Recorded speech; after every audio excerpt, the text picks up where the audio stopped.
నేడు భారత పూర్వ ఉప ప్రధాని సాంఘిక సంస్కర్త అలాగే క్లిష్ట పరిస్థితుల్లో దేశాన్ని రక్షణ మంత్రిగా వ్యవసాయ మంత్రిగా ఉండి దేశాన్ని అభివృద్ధి పథాన నడిపినటువంటి మహనీయులు డాక్టర్ బాబు జగ్జీవన్ రామ్ గారి యొక్క జయంతి సందర్భంగా ఇక్కడ మరి దళిత బహుజన బీసీ సంఘాలము వారికి పూలమాలలు వేసి ఘనంగా నివాళులు అర్పించడం జరిగింది.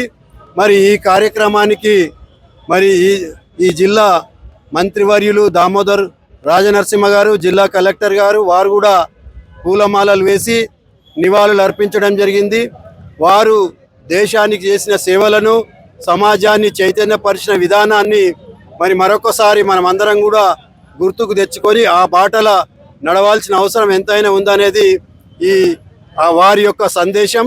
దాని ప్రకారమే మెజారిటీ ప్రజలైనటువంటి భారతదేశంలో బీసీలు, దళితులు, మైనార్టీలు, ఎస్టీలు నడవాల్సిన అవసరం ఉంది.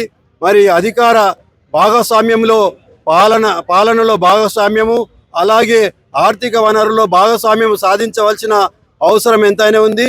మరి ఈ సందర్భంగా జిల్లాలో పలు సంఘటనలు దళితులపై, అలాగే మైనార్టీలపై, బీసీలపై మరి తరచుగా దాడులు జరుగుతున్నాయి. వాటిని మరి ఈ సమాజం ఖండించవలసిన అవసరం ఉంది.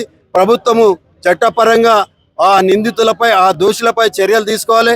ఈ విషయమై మరి దళిత ఉద్యమంలో సుదీర్ఘకాలంగా పనిచేసినటువంటి పల్లె సంజీవయ్య గారి మీద, అలాగే జిల్లాలో పలు చోట్ల దాడులు జరిగిన మొన్ననే ఒక గిరిజన తాండాలో గిరిజన మరి మహిళపై కూడా అత్యాచార ప్రయత్నం జరిగింది. వీటన్నిటిని కూడా మనమందరం సభ్య సమాజం ఖండించవలసిన అవసరం ఉంది.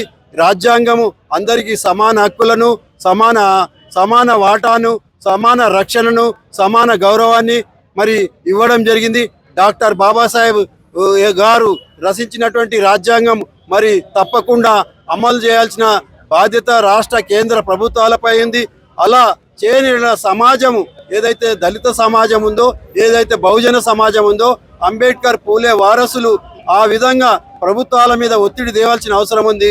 చైతన్యవంతమైన సమాజము మరి హక్కుల కోసం, రైట్స్ కోసం పోరాటం చేయాల్సిన అవసరం ఉంది.